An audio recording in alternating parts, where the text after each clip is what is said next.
Hello नमस्कार सर्व माझ्या गोड ताईंचं मैत्रिणीचं अगदी मनापासून स्वागत आहे। सर्वांना श्री स्वामी समर्थ। शुभ सकाळ। टायमिंग सकाळचे 5 वाजलेले आहेत। मी अर्धा तास अगोदरच उठलेले आहे, म्हणजे 4:30 वाजता उठलेले आहे। फ्रेश झाले आणि हळदीचं पाणी पिलेलं आहे। नंतर थोडीफार किचनची साफसफाई, म्हणजे किचन पूर्ण ओल्या कपड्याने पुसून घेतली, झाडू मारून घेतलेली आहे। नंतर माझी आंघोळ वगैरे झालेली आहे आणि आज दिनेशही माझ्या संगच उठलेला आहे, कारण का दिनेशचे एक्झाम आहेत, अभ्यास करायचं होतं। रात्री थोडासा लेटच झोपलेला होता, थोडा वेळ अभ्यास करून मग आता सकाळी थोडंसं लवकर उठलेला आहे, कारण या वेळेचं वातावरण खूप छान आणि शांत राहतं। जे हे अभ्यास करू नये यावेळी डोक्यात बसतं, म्हणून थोडंसं लवकरच मी दिनेशला उठवलेला आहे। दिनेशचा अभ्यास चालू आहे आणि माझी इकडे गडबड चालू आहे स्वयंपाकाची।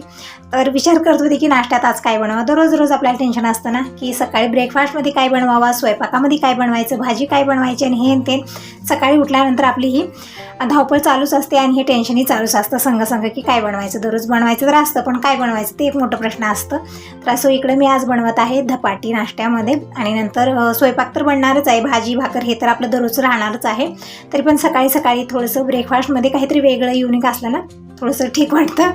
तर इकडे मी 3 प्रकारचे म्हणजे 4 प्रकारचे पिठं घेतलेले आहेत। कुठले घेतलेले आहेत? गव्हाचं बेसन आहे, नंतर ज्वारीचं पीठ आहे, तांदळाचं पीठ आहे। मेजरमेंट सांगितलं तर ज्वारीचं पीठ 2 गिलास आहे, तांदळाचं पीठ 1 गिलास आहे, गव्हाचं पीठ अर्धा गिलास, बेसन पण अर्धा गिलासच इकडे घेतलेलं आहे।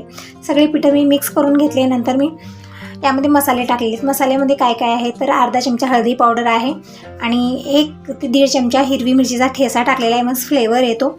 नंतर चवीपुरतं मीठ आणि जिरं आणि ओवा हाताने घासून टाकलेला आहे। ओवा थोडासा जास्ती प्रमाणात टाकायचा, मग फ्लेवर येतो आणि पचनालाही छान असतं। छान मिक्स करून घेतलं। नंतर यामध्ये मी 2 ते 3 चमचे तेल घातलेलं आहे, यानं धपाटी छान मस्त बनवून राहते। नंतर यामध्ये मी कोथिंबीर मेथीची भाजी बारीक कट करून घातलेली आहे आणि 2 मोठे कांदे बारीक कट करून टाकले आणि आलं लसूण पेस्ट आणि अर्धी वाटी तीळ टाकलेलं आहे। छान मिक्स करून घेतलं। आता आपल्याला थोडंसं पाणी टाकून हे पीठ मळून घ्यायचं आहे। तयारीला थोडासा वेळ जास्त लागतो, नंतर धपाटी बनवायला अजिबात वेळ लागत नाही। तर इकडे मी थोडंसं पाणी टाकून पीठ मळून घेत आहे धपाटीचं। नंतर इकडे मी कुकरला डाळी लावलेली आहे, परफेक्ट डाळ शिजलेली आहे। ज्यावेळेस मला वरण बनवायचं असतं ना त्यावेळेस मी विचार करत नाही, कारण वरण हे आपलं दररोजच असतं। अगोदर मी कुकरला डाळ लावते आणि जी ही माझी तयारी करायची आहे ते नंतर होत असते। तर इकडं पीठ मळून घेतलेलं आहे। थोडीशी घाई गडबड आहे। काय झालं ना 5 वाजता मी सुरुवात केली, पण हे थोडा वेळ विचार केला, म्हणजे रात्रीच मी नियोजन करते की काय बनवायचं, पण काही नियोजन नव्हता।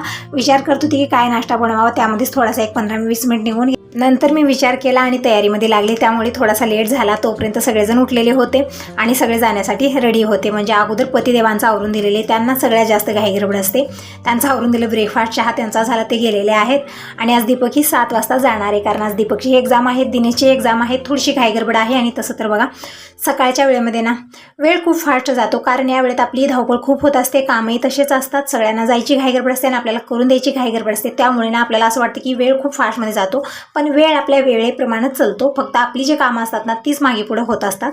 तर असं फायनली झालेलं आहे सगळं। थोडीशी धावपळ झाली, पण असं सगळं वेळेत झालं हे गरजेचं असतं। तर इकडे धपाटी बनवून घेतलेली आहे आणि दिनेशचं जेवण खाणंही झालेलं आहे, गरम गरम धपाटी। नंतर सोबत लोणी वगैरे असलं तर छान लागतं, पण लोणी काही नव्हतं यावेळीमध्ये। तर मी काय केलं, थोडंसं दही त्यामध्ये साय मिक्स केली आणि तेच खायला दिले सगळ्यांना, किंवा आपण सपकवरणही बनवू शकतो। तर इकडे मी डाळ काढून ठेवलेली आहे बाबांना, नंतर मी सपकवरणच बनवून देणार आहे धपाटीसोबत। तर इकडे दिनेशसाठी आता टिफिन पॅक करत आहे। तर धपाटी मी अगोदर टिफिनमध्ये पॅक करत होते, दिनेश म्हणत होता नको पेपरात दे। तर इकडे पेपर घेतलं, रोल बनवून दिलेला आहे आणि वरण भात जे आहे ना एका मोठ्या डब्यामध्ये दिलेलं आहे, म्हणजे जे वरचा डबा असतो ना टिफिनचा त्यामध्ये मी हे घातलेलं आहे। आणि आता हे सांडा लवडा होऊ नये, कारण याचं जे टोपण आहे ते लूज आहे आणि दिनेश बॅगमध्ये तसंच ठेवतो, लक्ष देत नाही, मग बॅग सगळं ते सांडलं जातं, म्हणून मी अशा पद्धतीने पॅक केलं, म्हणजे कवर लावलेलं आहे। नंतर सगळंच हे मी एका कवरमध्ये घातलेलं आहे, अशा पद्धतीने पॅक केलेलं आहे, म्हणजे बॅगमध्ये ठेवून गेलं, सांडा लवडा होणार नाही, कारण झाला तरी कवरमध्ये होईल तो। तर जोपर्यंत दिनेश आवरून देत होते तोपर्यंत दीपकचंही आवरलेलं आहे। कसं झालं ना, आज मॉर्निंगलाच थोडासा लेट झाला, अगोदर विचार केला, नंतर मी तयारी केली, त्यामध्ये थोडासा लेट झाला, तोपर्यंत सगळ्यांचंच आवरलं। आणि आज ना सगळ्यांनाच लवकर जायचं होतं, कारण दोघांच्या एक्झाम होते आणि त्यांना तर गॅसला रोजच्या वेळेतच जातात, कधी लवकर जातात पण लेट होत नाही। तर असं फायनली झालेलं आहे। इकडं दीपकलाही मी धपाटी दही दिलेला आहे। आता जीही माझी मॉर्निंगची कामं आहेत आता आवरणार आहे, कारण दररोज असाच प्रकार आहे, मला लेटच होतो। अगोदर सगळ्यांचं आवरून देते, खाणं पिणं टिफिन रेडी करून देते, मग आपली मॉर्निंगची कामं निवांत होत असतात। तर झाडणं पुसणं सगळं झालेलं आहे, रांगोळी काढून घेतलेली आहे। आता हे जे मेन गेट आहे तेही ओढून घेते। तर झालेलं आहे सगळं, मॉर्निंगचं कामही आवरलेलं आहे। तर चला आता पुढची कामं म्हणजे आता देवपूजा करून घेणारे, पाणी भरून घेणारे, ही सगळी कामं आता इथून पुढची आहेत। हॅलो, नमस्कार सर्व माझ्या गोडताईंचं मैत्रिणीचं अगदी मनापासून स्वागत आहे सर्वांना. श्री स्वामी समर्थ. शुभ सकाळ. टायमिंग सकाळचे 9 वाजलेले आहेत. आतापर्यंत बऱ्यापैकी आवरलेलं आहे, कारण का माझी मॉर्निंगची सुरुवात होते सकाळी 4:30 वाजल्यापासून. आणि आज एक 15 मिनिट मी अगोदरच उठलेली होते, कारण 7पर्यंत सगळ्यांना घरातून बाहेर पडायचं होतं. दीपक थोडंसं लेट जातो, पण दिनेश आणि त्याचे पप्पा दोघांचं फिक्स आहे 7पर्यंत बाहेर जातात. त्यांचा आवरून येते, पण आज दीपकही जाणार होता, त्याचे एक्झाम वगैरे आहेत, त्यामुळे थोडंसं लवकर दीपक गेलेला आहे. तर असं माझी सगळी मॉर्निंगची कामं आवरली आहेत. माझी साफसफाई, रांगोळी काढणं, सगळीच कामं आवरली आहेत. आता इथून पुढची कामं म्हणजे देवपूजेचं काम आहे आणि पाणी भरून घ्यायचं आहे. म्हणजे देवासाठी पिण्यासाठी सगळंच पाणी यावेळेमध्ये मी भरून ठेवत असते.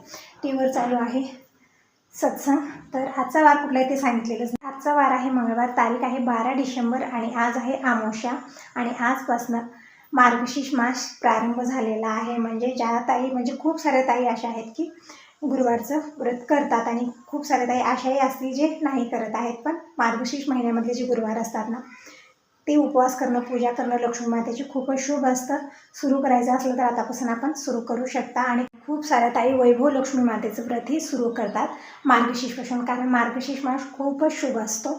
तर चला, मी पण गुरुवार करते आणि कशा पद्धतीने पूजा करते पूर्णपणे शेअर करणार आहे. शुक्रवारलाही मी सुरुवात करणार आहे वैभव लक्ष्मी मातेच्या, पण बघू पहिल्या शुक्रवार झालं तर करणारे, नाही तर शेवटच्या करणारे, कारण 2 उपवास करणं थोडंसं कठीण होतं ना. तर चला आता देवपूजेला सुरुवात करूया. अगोदर मी पाणी भरून घेतलं पिण्यासाठी, देवांसाठी. म्हणजे 2 हांडे एक कॅन भरून ठेवला ना, दिवसभर चलत असतं.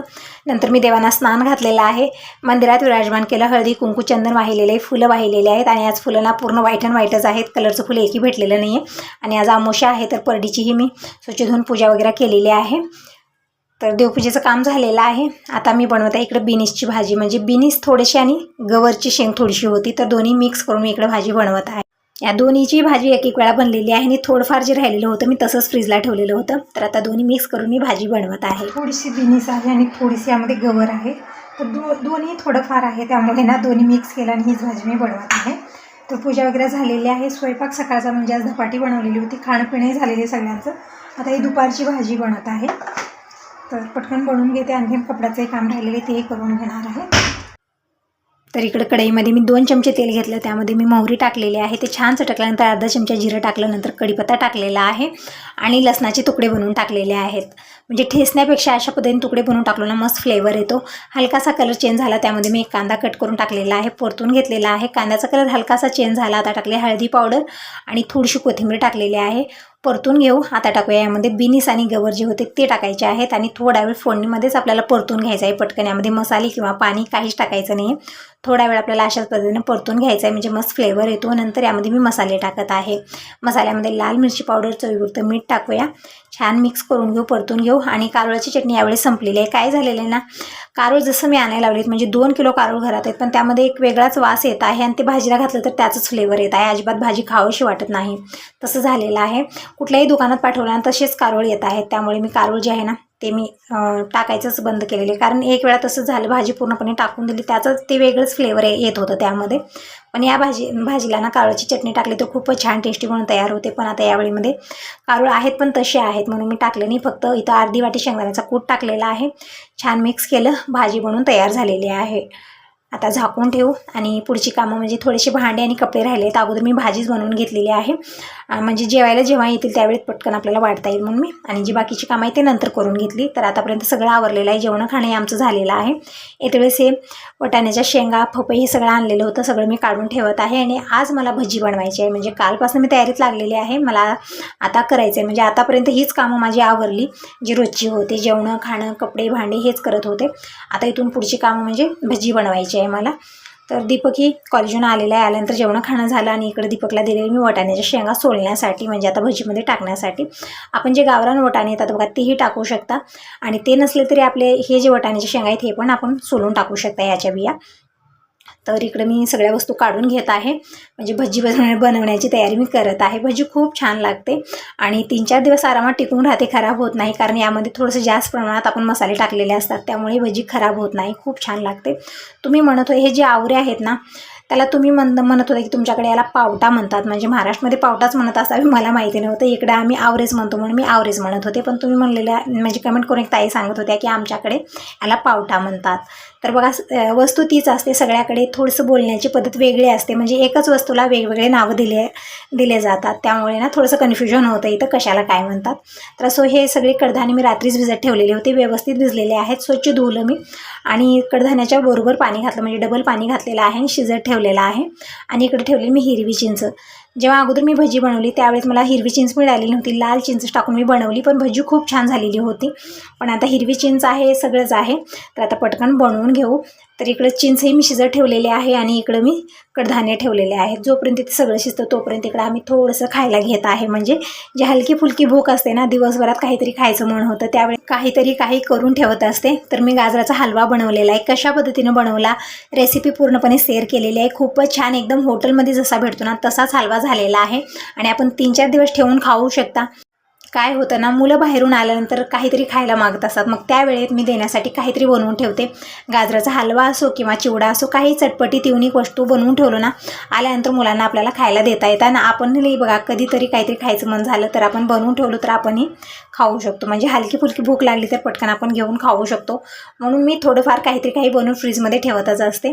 तर असं इकडं गाजराचा हलवा आम्ही खाल्लेला आहे. नंतर पपई घेतलेली आहे, म्हणजे अर्धी पपई आम्ही कालच खाल्ली, अर्धी फ्रीजमध्ये ठेवलेली होती, तीच घेतलेली आहे खाण्यासाठी. तर आमचं खाणं पिणं झालेलं आहे आणि आमचे राजकुमार आता रेस्ट घेत आहेत, काहीतरी बघण्यामध्ये व्यस्त आहेत. तर असं आता मी भजीची तयारी करत आहे, म्हणजे लेटही होणारी, नंतर संध्याकाळची आपली आणि वेगळीच घाई गडबड असते. आणि काल सगळी तयारी मी करून ठेवली, फक्त लसूण सोलायचा राहिलेला होता. तर आता इकडे मी लसूणही सोला घेतलेला आहे, म्हणजे थोडासा वेळ यामध्ये जास्त लागतो. मला भाजी बनवायचं तितकं टेन्शन येत नाही, पण हे लसूण सोलायचं खूप टेन्शन येतं, म्हणून मी 8 दिवसाचा लसूण एकत्र सोलून फ्रीजला ठेवत असते, म्हणजे जेव्हा मी भाजी बनवायची ना त्यावेळेत पटकन घेता येतं. पण असं काल झालेलं नाही, काल सगळी तयारी केली आहे मी, भाजी वगैरे सगळं निवडून ठेवलेलं होतं, फक्त लसूण सोलायचं राहिला. आणि दीपक लसणाला अजिबात हात लावत नाही, लसूण आणि दीपकचा 36चा आकडा आहे, भाजीत पण घातलं ना सगळं वेचून काढतो, अजिबात लसूण खात नाही. तर असं इकडे एक 20 ते 25 पाकळ्या मी लसूण सोलून घेतलेला आहे, म्हणजे भजीला थोडंसं लसूण आपल्याला जास्तच लागणार आहे. आणि सगळा पाचोळाही भरून ठेवलेला आहे. आता टायमिंग इव्हनिंगचे 5 वाजलेले आहेत आणि भजीची पूर्ण तयारी झालेली आहे, फक्त बनवायचं राहिलेलं आहे. आणि कांदा, पात, मेथीची भाजी, कोथिंबीर हे सगळं लागणार आहे. आणि हे सगळं निवडण्याचं काम एक मोठं टास्क आहे, खूप वेळ जातो यामध्ये, त्यामुळे आम्ही हे सगळं कालच करून ठेवलेलं आहे. फ्रीजमध्ये ठेवलं मी काल निवडून, कारण मला आज भजी करायची होती, नियोजन कालपासूनच होता माझा, म्हणून सगळे कडधान्य मी रात्रीच भिजत ठेवलेले होते. तर इकडं कडधान्य शिजून तयार आहेत, परफेक्ट शिजलेले आहेत. आणि मी लसूण इथं खूप सारा सोलून घेतला. कढीपत्ताही आत्ता मी दीपकला आणायला लावलेला आहे, निवडून डब्यात घालून ठेवलेला आहे, म्हणजे 8 दिवसाचा कढीपत्ता मी फ्रीजला ठेवते. दुरडी रिकामी करून घेतली, यामध्ये आपल्याला हे सोली काढायचे आहेत. नंतर इकडे हिरवी चिंच, गेल्या वेळी जेव्हा भजी बनवली ना हिरवी चिंच भेटली नव्हती, लाल टाकून मी बनवली, पण खूपच टेस्टी बनलेली होती ती. आणि एक वस्तू होती, एक नव्हती, त्यावेळेस हळदसुद्धा नव्हती त्या भजीला. आज हिरवी चिंच आहे, हे बघू शकता, छान शिजलेली आहे, कोळून घ्यायचं आहे फक्त आपल्याला. आणि जी ही आता भाज्या लागणार आहेत ते सगळे मी फ्रीजला ठेवलेले आहेत, काढून घेते, म्हणजे निवडून डब्यात घालून मी ठेवलेले सगळे काढून घेते आणि पटकन. तर अगोदर फ्रीजमधल्या सगळ्या भाज्या काढून घेत आहे, सगळी तयारी करून घेणार आहे, मगच भजी बनवायला मी सुरुवात करणार आहे. तर भजी कशी बनवली सगळे याच व्हिडिओ दाखवेन, तर व्हिडिओ खूप मोठा होत आहे, म्हणून या व्हिडिओला मी 2 भागात डिवाईड केलेला आहे. तर नेक्स्ट व्हिडिओ नक्की बघा. आता या व्हिडिओला इथंच एंड करत आहे. व्हिडिओ चांगला वाटला असेल तर लाईक करा, सबस्क्राईब करा. Bye bye.